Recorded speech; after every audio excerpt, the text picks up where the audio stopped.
Hello, everyone. Welcome to Big League Dreaming, the podcast, a show about baseball, dreams, and family. I'm John Gonzalez, the dad, and if you're a first-time viewer, listener to this podcast, the format is a dad and his three sons talking about the game of baseball. So on today's show, we have two of the three sons. It's starting to sound like that's the way it's always been.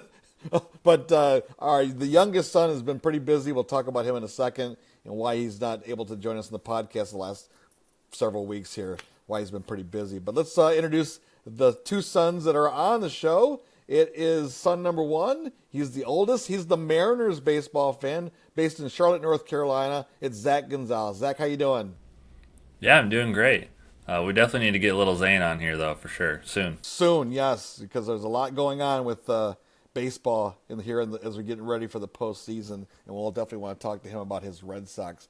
Let's see, son number two is on the show with us as well. He's based in Grand Rapids, Michigan. He's the New York Mets fan. And Ty, how you doing over there? Oh, I'm doing awesome. I'm super excited for today's show. We got a guest on. It's been a while since we've had a guest, and this is episode 99, so we're one away from that 100. Wow, it's incredible. Thanks to all you out there listening to Big League Dreaming, the podcast. And can't believe it, with 99 episodes here. And this is a great guest for having episode 99 because we have known this guy for, I don't know, when you guys were little, since you guys were just babies. I've known this guy almost from the day I moved to Grand Rapids back in 1990, and our paths crossed multiple times. And it turned out that he loves baseball as much as I do. And for a lot of good reasons. Let's introduce that guest. It is Dave Joppie. He is a professional baseball coach, hitting coach. He's coached for 20 plus years in the minor leagues. And he has a great story. Dave, welcome to Big League Dreaming, the podcast. It's a pleasure to be here. This is my first podcast ever. So I'm a little bit nervous about it, but I'm also excited. So I'm looking forward to it, and it's good to reconnect with all of you guys as well. I was going to say, for the first podcast, it's must be a little bit of a relief to know that it's the Gonzalez, all the Gonzo boys, right? Correct. Yeah, I'm already at ease right now. Yeah, most definitely. Well, it's good to see you. You have a great story, and obviously there's a lot to catch up with you. If this is your first podcast, a lot of people might not know who you are. So let's give them a little background about Dave Joppie in your life, because you're born and raised in Michigan, and you have an incredible career. You've coached many years. You've been around the professional game for the bulk of your career. You're actually you were an official in the collegiate level. So let's summarize your career real quick if you can for us. Yeah, I spent 25 years in the game. I spent my first 11 with the Oakland Athletics. I got to go back and think about the years now, from 1995 to 2005. Climbed as high as a double A hitting coach with them. I managed for 3 seasons, and then moved over to the Red Sox organization for 10 years. It was a great run with Boston. Reached the AAA level there as a hitting coach in 2013 and 2014 in Pawtucket. Got a nice story about Charlotte, by the way. Been there a couple times. Beautiful ballpark. And then I moved over to the Milwaukee Brewers for my last 4 years of my career, and also managed to get to the AAA level in 2018 with what was the Colorado Springs Sky Sox, which is now no longer in existence.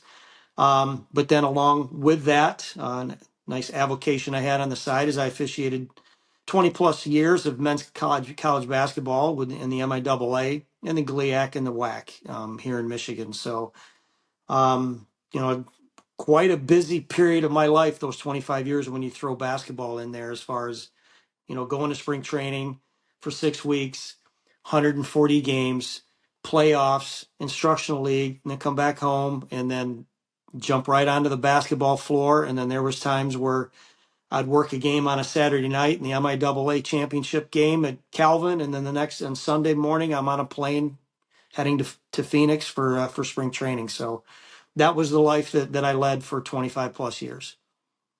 I love too, Dave, that you also have a son that's starting his college career. That's hence why you're wearing the SVSU baseball shirt there, Saginaw Valley State University. And so you've been a dad having to go through the whole recruiting thing, having coached professionally, been a hitting instructor at all levels of imaginable. And then you've got a son who's a talented catcher, is going to be starting his first year of college baseball. So you're going through all the dad things right now. Yeah, and my last year with Milwaukee, we can even flip back to 2020, and with the COVID and how that just kind of wreaked havoc on us in all of professional sports, but more so the minor leagues with baseball, because we were not able to play any games. The major leagues ended up playing 60.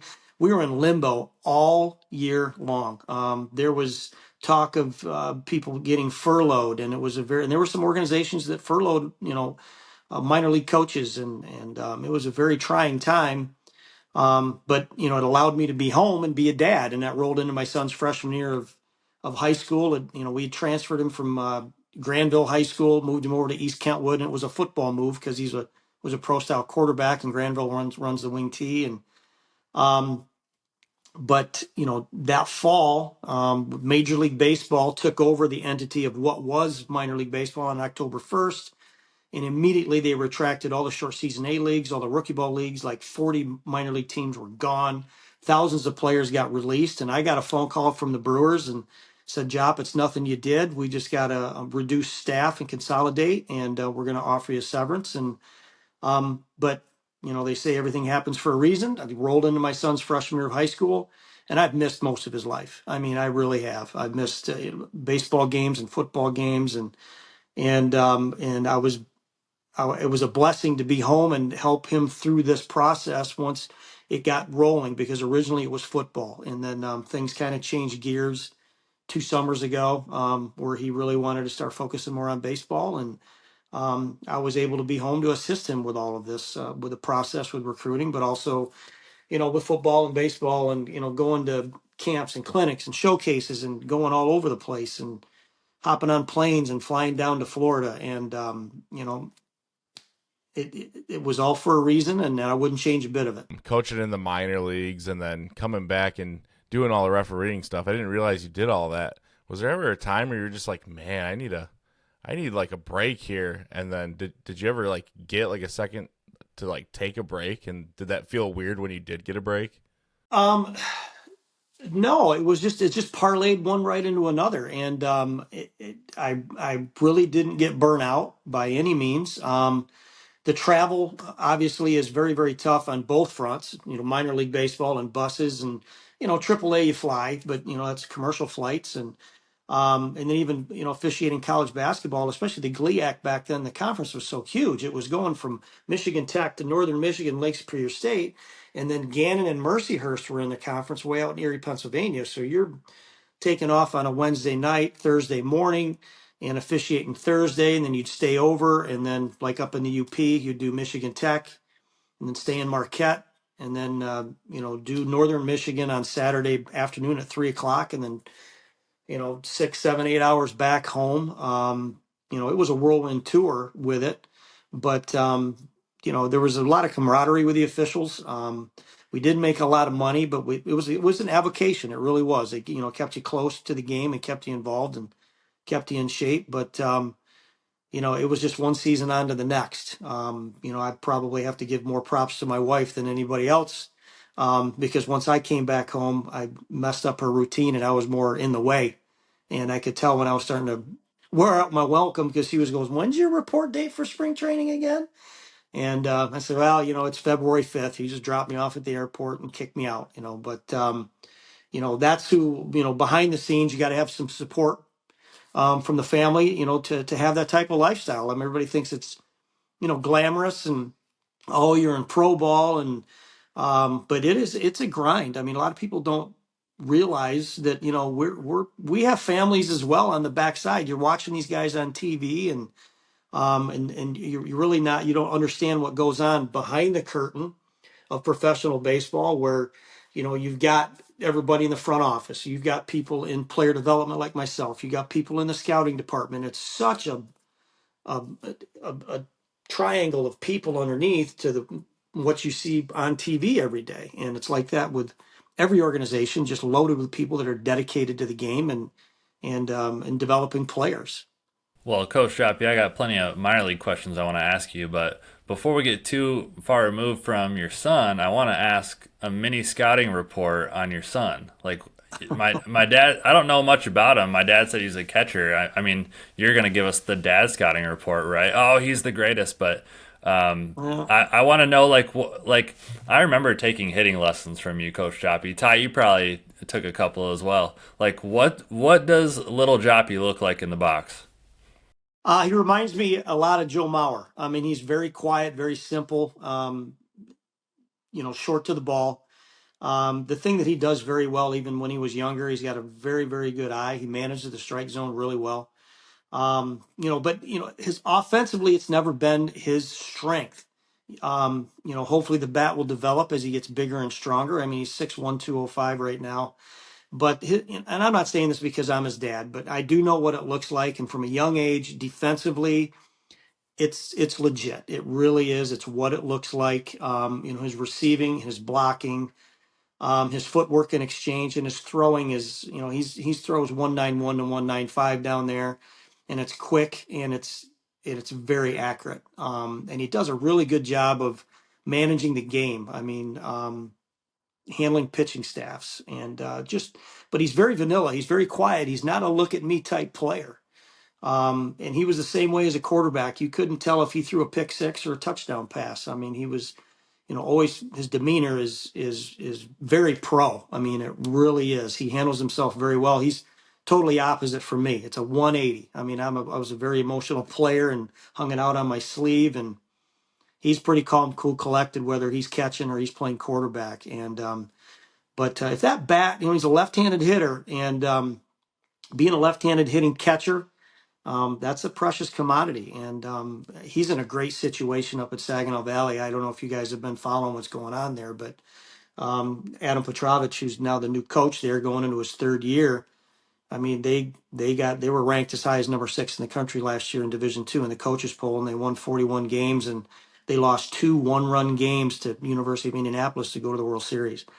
So things have turned around quick at Saginaw, and it's a great coaching staff. And Casey had been there twice for football and recruiting trips, but when he left there after the baseball trip, he knew that's where he wanted to go. And myself as a father, I feel very, very confident handing him off to that staff for his development. And it's a good situation, and he's very happy there. I mean, he's only been there for 3 weeks, but he's just loving it. Again, folks, we're talking to Dave Joppie, 20 plus years as a minor league coach, head coach, hitting coach. Also, you talked a little bit a few seconds ago about his officiating career, basketball officiating in college collegiate basketball here in the state of Michigan. And thanks for reminding me, Zach, that you did take some hitting lessons from Jop. And Ty, I don't remember you taking hitting lessons from him though. I think I did like one with Zach, but I was kind of just like Little. I was kind of like Yes. just with Oh, Zach, yeah. you know what I mean? Like do picking remember. up the balls or something, you Yeah. know. I remember one hitting lesson, Ty, where I think Zach was in the hitting cage, and you were so small, and I think you were picking up balls, and then you just picked up a bat and you started hitting, right? And I don't know if it was Jop or someone other coach going like, "Whoa, little guy can swing," and I'm like, "Yeah, actually he can swing, right?" That's great, right? Yeah, You see it a lot, right, Jop? all of you guys were pretty fundamentally sound with the swing. I mean, it worked. It did. It sure did.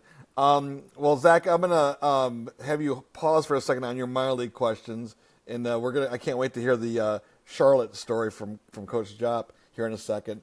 But correct me if I'm wrong, Coach, but you have an interesting story, even more so because of how you got into coaching baseball. If I remember this story correctly, okay, and I can relate to it. It's funny how we cross paths, right? We have kids. And we grew up in this game, and we can relate to each other. I didn't realize until I was doing a little research, because you graduated in 1984 from Lakewood High School, right? Yeah, you must be on that Wikipedia page. Well, no, I did Wikipedia, but I also did a little more deep dive, right? Okay. To get some more information about you. I did not realize. Did you live in Sunfield? Yeah, I did. My father was mayor. Yeah. Maris Sunfield. And Yep. Sunfield is next to Mulliken. Yes, And it I know is. that because my first job was at the Lansing State Journal, and I lived in You Mulliken. did. And Wow. that's where there was a cornfield. And there's a photo of Zach when he's just a baby, and we're in the cornfield, Field of Dreams, obviously. By the way, we have to James Earl Jones, Yep. Rest in R.I.P. peace. Yep. Rest in peace, yeah. But yeah, I'm like, oh my gosh, he's from Sunfield, like right next door to Mulliken. Who would have thought, right? This kid from little town nowhere, right, is able to have this incredible career and hang out with some. I mean, you got what, 2 World Series rings? I do. Yeah. '07 and 13. And I've got a AAA ring too from 2000. Boy, what year was it? Because we had to go to Charlotte and play in the AAA national championship game against Wichita, and I think it was 2014. Yep. Wow. And you've coached, I mean, some incredible players. I mean, the list is, I mean, what? Mookie Betts, Xander Bogaerts. I mean, the list is probably endless, right? It is. I mean, it goes all the way back to, Ben Grieve and Bobby Crosby. And a little known fact, I coached the Moneyball guys in Double A the year the book was released. And so I had Nick Swisher, Jeremy Brown, Steve Stanley, all these guys. And we were in Midland, Texas with the Midland Rockhounds in the Texas League, and everywhere we went, people had the books for the players to sign. And we were like rock stars. We really were, with all these kids on that team in Midland, Texas. And but then people always ask me about the movie, and it's like the movie is just pure Hollywood dramatization. It's not even close to the book. But I lived Moneyball. I mean, everything that you read about in that book, having one walk for every 10 at bats, and the stuff that we did in the minor leagues of player development, and offensively, and obviously the way we develop pitchers, with Hudson Zito Mulder. And that's the bad thing about the movie. They even, just focuses on Scott Hatterberg and the 20-game win streak. They never even talk about Hudson Zito Mulder, Eric Chavez, and just Miguel Tejada and the players that we had at the major league level. And we were just a player development machine back then. But the bad thing is we couldn't afford to keep them. We'd lose them to free agency. So it was like, we got to get Bobby Crosby ready. We're losing Tejada, and we're going to lose Giambi. And so we were developing players for other organizations, and it was kind of tough. We'd get right there. We're staring the Yankees down. We're up 2-0 going back to Oakland. And then, the Jeter flip play happens, and we're standing toe to toe with the big boys as a small market team. And we just could not get over that hump. But back then there were some talented teams, but the movie is, I the wife wanted to watch it one night, and I said I'm not watching it, and then I ended up watching it. I was like, that thing is so false. It's not even funny. It's not even close to the book. But it's embarrassing at the end where they've got Jeremy, not knowing that he hit a home run in Visalia, and he trips over first base and make him look like a fool. And there was just a lot of stuff in that movie that I was not a fan of. Wow. I think Hollywood. we're Yep. going to have to do a special Moneyball edition Oh, with Coach yeah. Joppie There's down the road. Oh, I can. The scene in the movie where Billy Bean or Brad Pitt, and first off, Jonah, he's a complete miscast with him. He's supposed to be playing Paul D. Podesta, and Paul's about 5'2", weighs about 120 pounds. And there's that shoving match between Billy and what was Grady Fuson, who was the scouting director.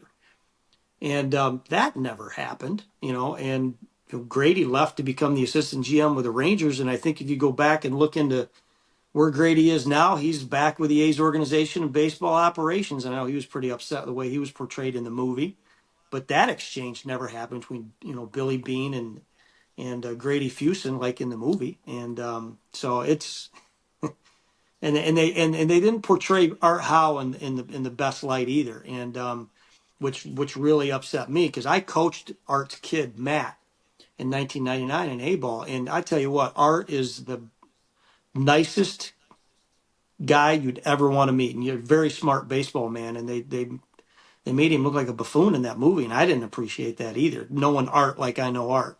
Wow. I mean, all right. I guess, yeah, Ty, we'll have to do one of those movie watches, right? Movie watch parties. Yeah, Like we for did sure. for Field of Dreams. We'll watch it with Coach Joppie. Wouldn't that be Yeah, hilarious? actually, I think we got assistant director coming in on the call right now. Guess what, Coach Joppie? That's right. Hey, Michael Lewis, if there may be another sequel, because Michael Lewis came back And he was always in our meetings and in spring training, and he's sitting next to me a lot of times. And little known fun fact for you: in the book, all the photos that were taken in the book Moneyball. Michael Lewis's wife, she had full access, and she's walking around the complex taking pictures, and I'm just sitting there going, I know who that is. And it was a little redheaded female.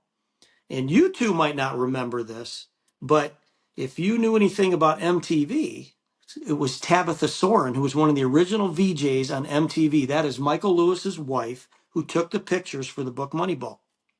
Fun fact for you. Tabitha Soren. Check it out. Trivia. That's good trivia. Yeah. Well, all right. So, I think this is great because I was just going to ask you about how you got into coaching, and if let's see if I remember. We went off on a tangent. I love it. This is what Yeah, you love about podcast. what the heck? Yeah, this is great. We got an All right, hour. so we got an hour. Correct me if I'm wrong here. If I remember this correctly, I was working at the Grabbits Press at the time, right? And we knew each other because I was working at the press. But I could have swore that I saw an article that we did that the Oakland A's were looking for interns for their staff, for the coaching staff. And I remember telling my wife, I'm like going, hey, check this out. I might apply as an intern. She's like, yeah, you won't make any money, and we've got 3 little kids. There's no way you're going to go coach baseball, because that's how passionate I was about coaching, right? But you answered that call. Is that correct? That is correct. I was the head baseball coach at Portage Northern from 91 to 94. Another fun fact for you: I coached against Jeter his junior and senior year at Kalamazoo Central. But I was doing in-school suspension at Richland Gull Lake High School, and the guy I was working with, he'd bring in the Detroit Free Press and the Detroit News every day. I saw that blurb in there and said the A's were looking for a third coach at all their minor league affiliates. And the Whitecaps, when they first came into existence, were affiliated with the Oakland A's. And I went into the assistant principal and showed it to him. And he's like, I was managing the Battle Creek Ferraris in the San Musial League. And he says, you as qualified as anybody else. So I fired my resume in there. And I kept calling. The contact was Dave Seifert, who's now in charge of D1 recruiting on Twitter. Kept calling him, and they had 40 applicants, cut down to 3 for interviews. I got an interview, and Jim Colburn was the manager of the Whitecaps, and then Brad Fisher was the assistant director of player development. Played at Western Michigan, and interviewed, but lo and behold, I didn't get the position. They actually gave it to Rich Jude, who played at Michigan State and played in the Cubs organization for a little while. Another side note: Will Jude, Rich's son, is a pitcher at Saginaw Valley. So my son and Rich's son are going to be playing together at Saginaw. Um, but so I was going to, okay, go back to Portage Northern and begin my 5th year there. And then 2 weeks later, I got a call back from Oakland, said, look, we think you've got something to offer the organization. We didn't have a real strong candidate pool at our AA affiliate in Huntsville, Alabama in the Southern League. Would you be interested in that? Yep. Dick Scott calls me, offers me the position. They're going to pay me $1,000 a month. No housing, no nothing. Went up to Portage Northern, resigned with the assurances I'd get my job back the following year. I just thought it would be a really good resume builder. Look good for 1 year in pro ball, because I kind of maybe wanted to take college coaching to another level. Because I had coached at the community college 3 years, 2 at Kellogg and 1 at Kalamazoo Valley, but hopped in my car and drove out to Phoenix on my own expense the last 2 weeks of spring training. Next thing I know, I'm on a bus and we're going down to Tucson to play the Rockies in a spring training game. And these guys are looking at me like, who's this guy? And so I spent the entire season in Huntsville, and Dick Scott was a manager. Glenn Abbott, former right-handed pitcher for the Tigers, was the pitching coach. Had a great year, learned a ton. I thought I knew everything about baseball, but I didn't know a darn thing. And out of the 5 interns that they hired, they offered me a position to come back. No pay increase, but they said I could come to West Michigan and stay home or go back to Huntsville. And I went back to Huntsville, and that was 96. And then in 97, they offered me a full-time position and sent me to Modesto as the hitting coach in 1997. And another side note, one of my players was A.J. Hinch. Really? Yeah, I was A.J. Wow. Hinch's first professional hitting coach, yes. He's just playing it off today, So guys. anyway, Right? I parlayed, and I was sleeping on the training room table. I had no, I had no apartment. Swear to God, $1,000 a month, huge pay cut. So I never thought I parlayed that into a 25-year career, getting a phone call away from the big leagues as a hitting coach, and possessing 2 World Series rings. So it's a story that not a lot of people know, but if I was ever to write a book about my um, time in the minor leagues, I mean, I'm probably going to title it "The Bases Were Loaded and So Was the Manager," if you get that one. Um, you know, my life in Well, minor league baseball. So no, I think that's great. I mean, Zach, Ty, that's what this podcast is all about, right? Big league dreaming. I mean, you grow up as a kid. I know you're playing baseball there in Lakewood, in from the little town of Sunfield, and you're just with your buddies and you're playing, you're having a good time, and like most kids our age, just want to play at that major league level, right? They want to get there someday, and you never know where your path takes you, right? And here you're able to establish an incredible career. And before we get to some of the other quick questions, I know people are just dying to know, like, a lot's changed from when you first started in '95, right, in Huntsville, to 2024 with your son now a freshman at Saginaw Valley. Baseball has changed tremendously. You mentioned Moneyball a few seconds ago. That changed the game, right? Today, I mean, you mentioned A.J. Hinch. He's having some success with the Tigers. He's doing things differently with the Tigers, and the other teams are not doing at the major league level, right? Their pitching staff is completely different now. They're kind of trying this whole different thing, right? So the game keeps evolving. How did you fit in when there's all this stuff happening, all the involvement of the game, the rule changes, the style of play, the players are changing, right? How did you do with the adjustments, and how close were you to getting to the major league level? well, there's another story behind that right there. Very close, let's put it that way. Um, you know, I look at it, obviously everybody wants to point to analytics and what's gone on there. And a lot of people having their own individual hitting instructors, off site and the off season. And, but it was because I'm more old school, right? I would be considered old school. And somebody that was, in the trenches with player development with the players every single day from spring training throughout the entire course of the season. There's a lot of stuff that goes on behind the scenes that people don't realize, and you can't quantify that on an iPad. Whether it's bringing a player up to your hotel room at 1 o'clock in the morning and just letting them talk because they're humans, and you get connected with these players on a personal level, and when they understand and realize that you have their best interests at heart, and you care about them and their career. Um, you know there's a lot of respect that goes on between both the hitting instructor and a manager and a pitching coach and a player, because you want to see them get the most out of their career and you want them to get to the major leagues. Um, I think a lot of us might have been unfairly kind of pushed out a little bit because the technology was just coming so fast. And I don't think there was room enough or, time enough, or we weren't given enough time to catch up with that and to learn it. It wasn't that we were against it at all. I mean, it's a great compliment. But, a lot of the stuff that people are saying, I don't need an iPad. I have these, and I know what it looks like and I know what it sounds like. And just by the way somebody moves, when you're talking about projection and, things, the intangibles that players need to have.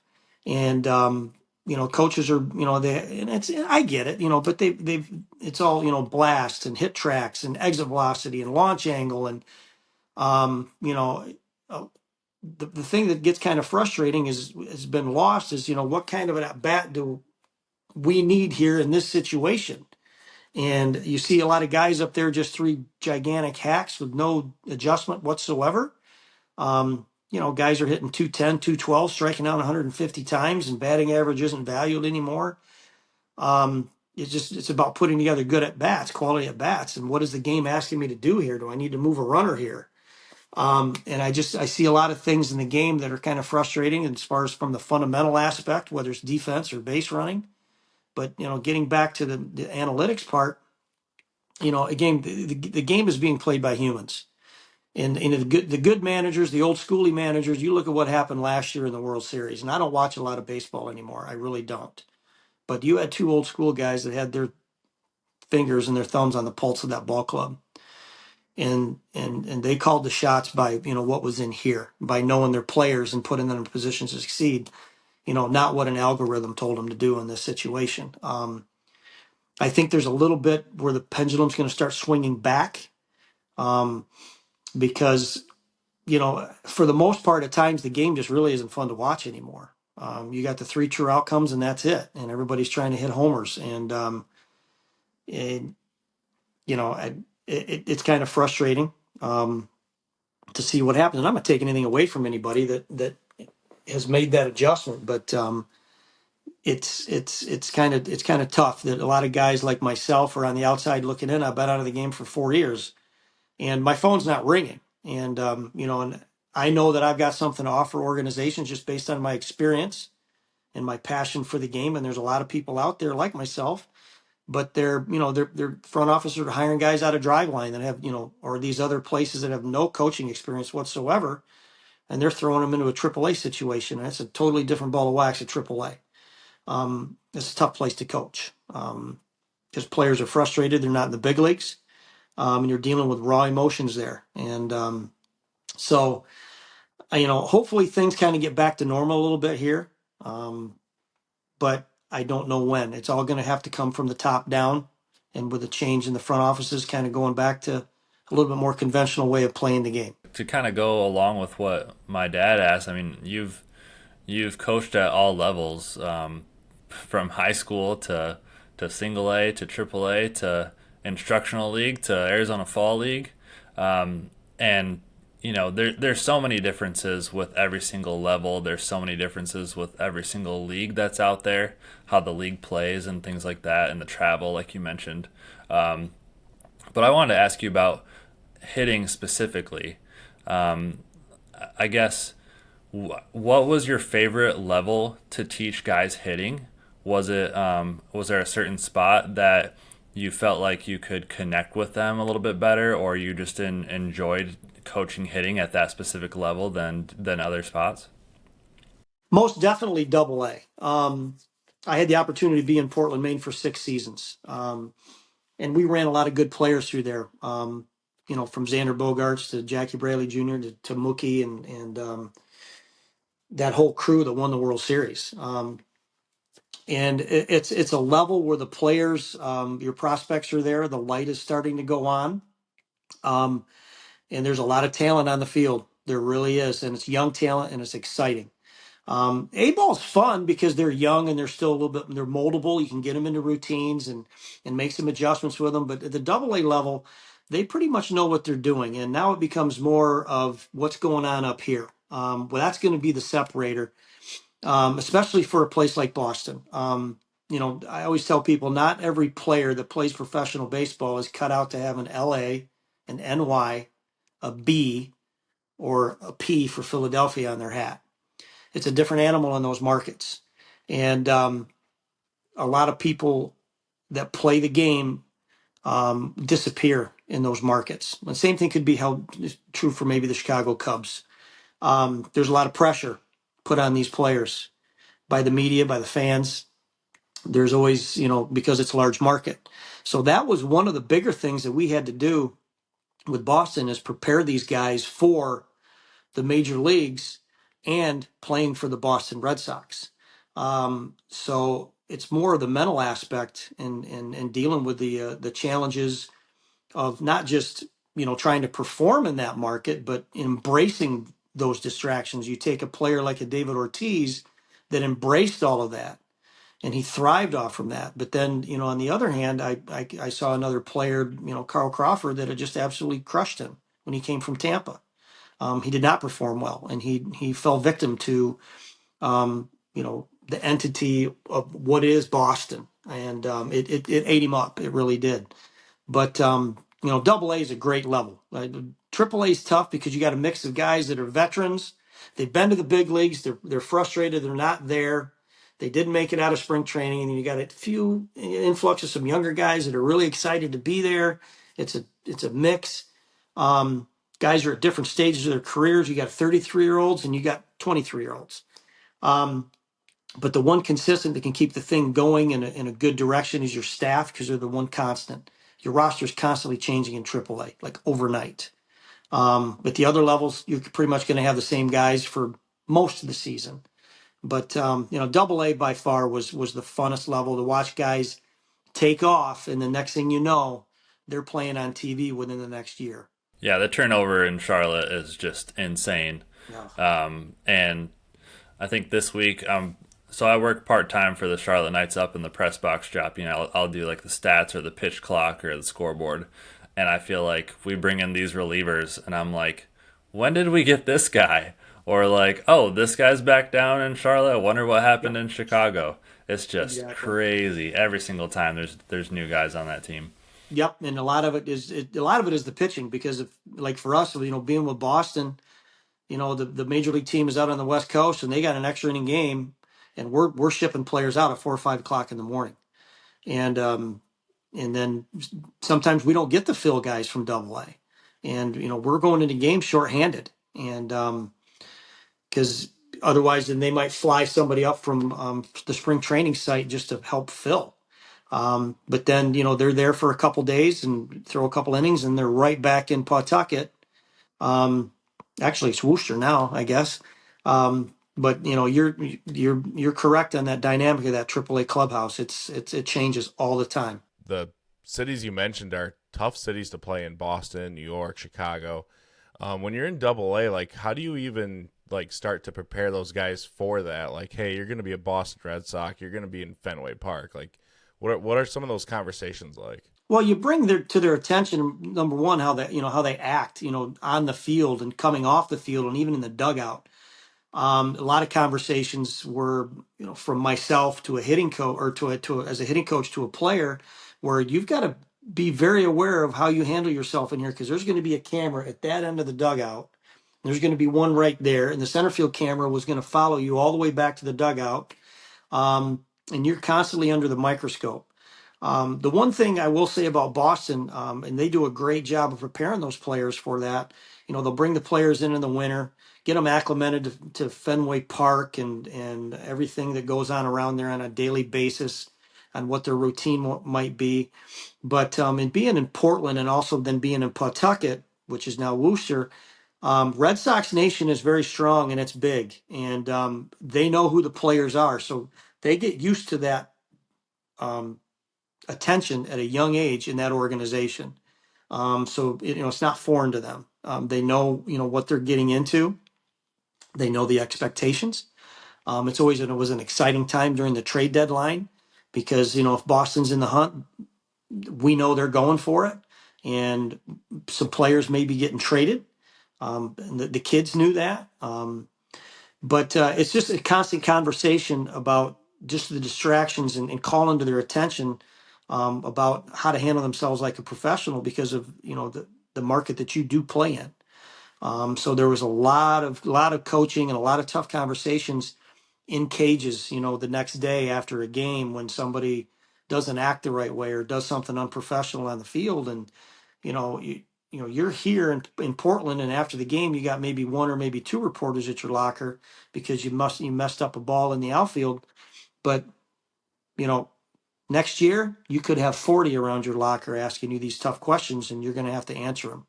So you can't make those mistakes at that level, because you will get crushed. And that's what it was all about. We would be asked questions by the major league coaching staff, where when they're talking about September call-ups, they bring this Double A staff and the Triple A staff up to Fenway Park, and you're sitting in this huge room, and they got video playing on each end, and you've got Ben Sherrington, the GM, or Theo Epstein back when he was the GM, and you'd have John Farrell or Terry Francona and everybody in the front office, and they're asking you direct questions about these players and who they're going to call up. And you got to have, it's yes or no. It's not, geez, well, golly, I don't know. when they ask you a direct question, you better be prepared because there's a lot at stake here. And usually the only questions they would ask is, can he give us a good at bat? Can we trust him on defense? And is he going to vibrate on us? Meaning, what's he going to do when he's standing in the batter's box in Yankee Stadium? And it's, some guys are wired for that. You got guys that like Jackie Bradley that played in the College World Series. He's not going to vibrate on you because he's been in that spotlight. Mookie was just a phenomenal athlete. You've got players that they're not going to vibrate in those situations, and that was the biggest separator right there. Was, are they going to vibrate? Nope. Okay. Well, Ty, you have to help us on this one because you're the one with a great memory. What is the year that we went to Fenway? And I think Jop I was texting him back and forth because I think there was like a game that the minor leagues played at Fenway. Mm-hmm. We were on our baseball trip. Remember that, Ty? I think it was when you were at Cooperstown, maybe? I think The year you played? I think Zane was Oh, at Zane's at Cooperstown, Cooperstown? so I think that was like 08 or 09 maybe. So I am I remember, right? Am I I remember right, that. Jop? The future's at Okay. Fenway. Yep. Yes, Futures at yeah. Fenway, yeah.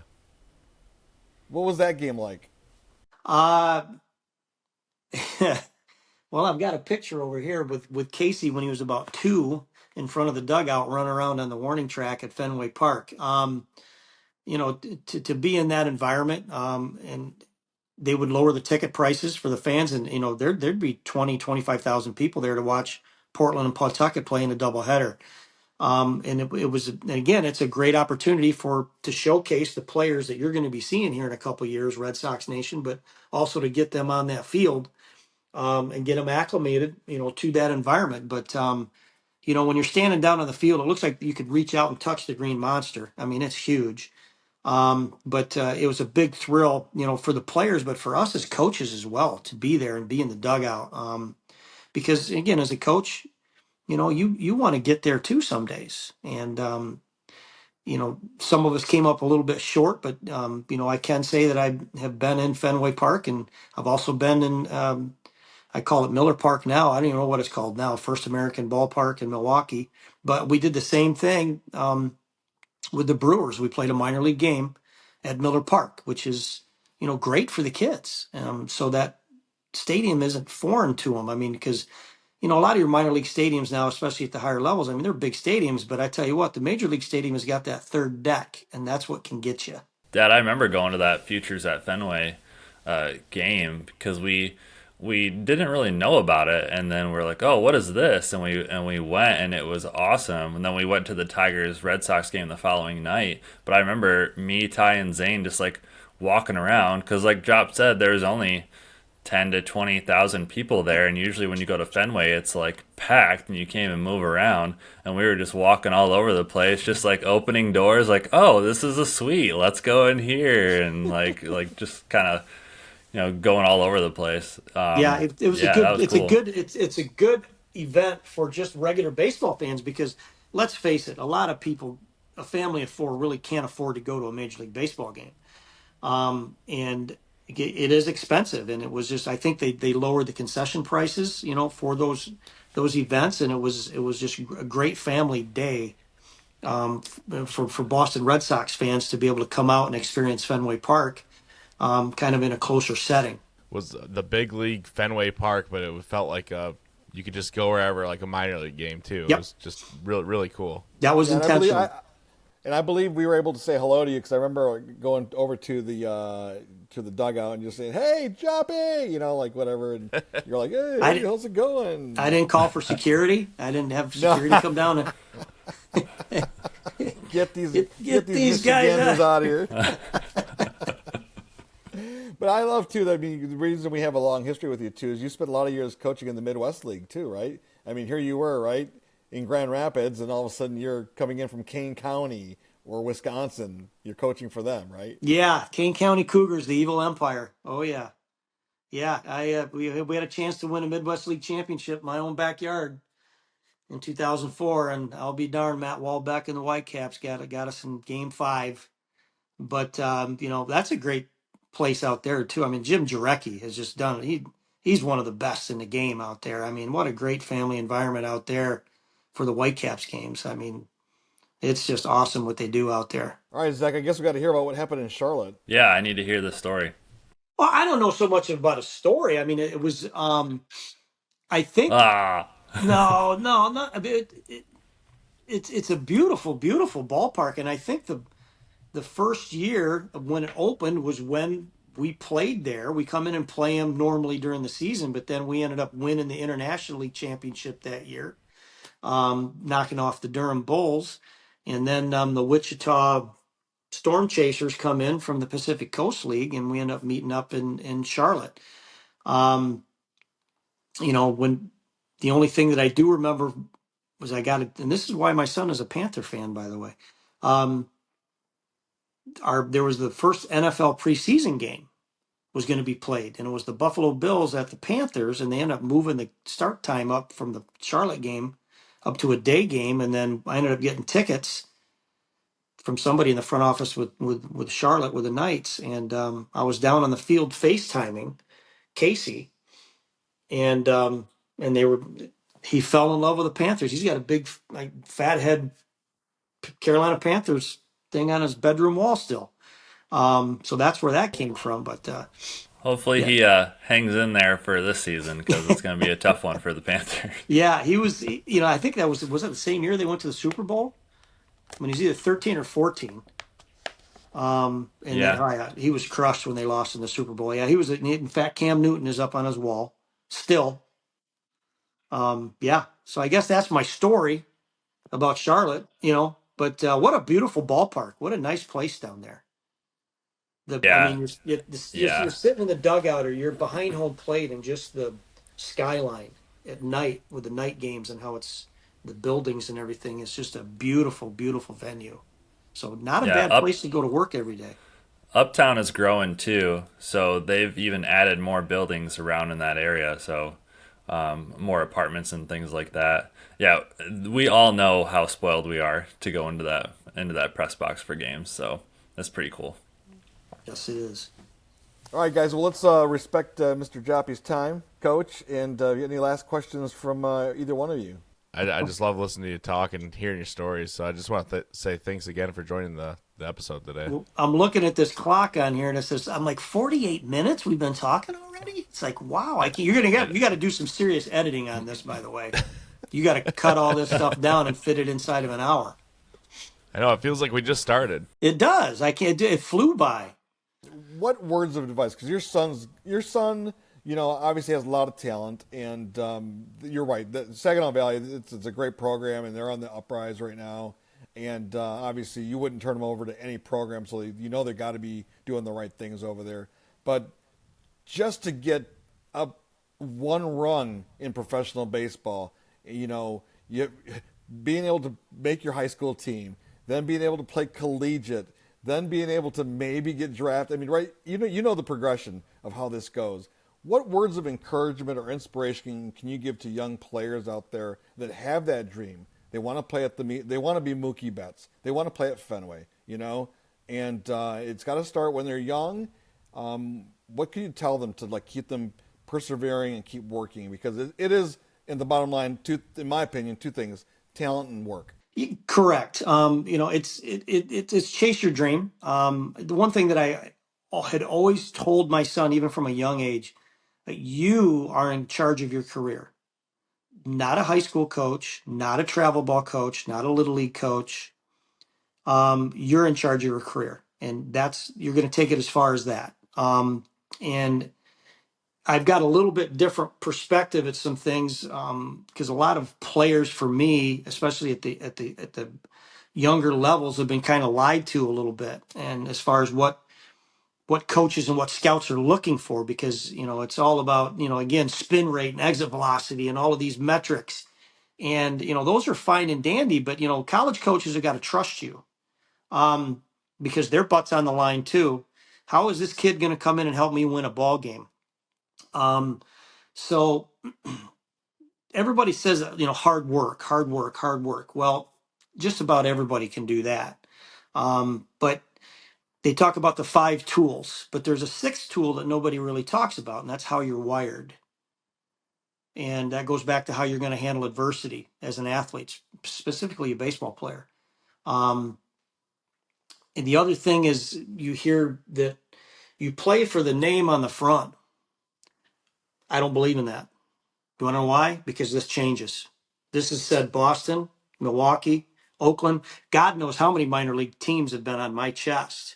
But the one thing that never changes is what's across the back of that jersey. And that's something that I always did as a professional coach, carrying myself as when they were in spring training with Boston, I would never wear a pullover.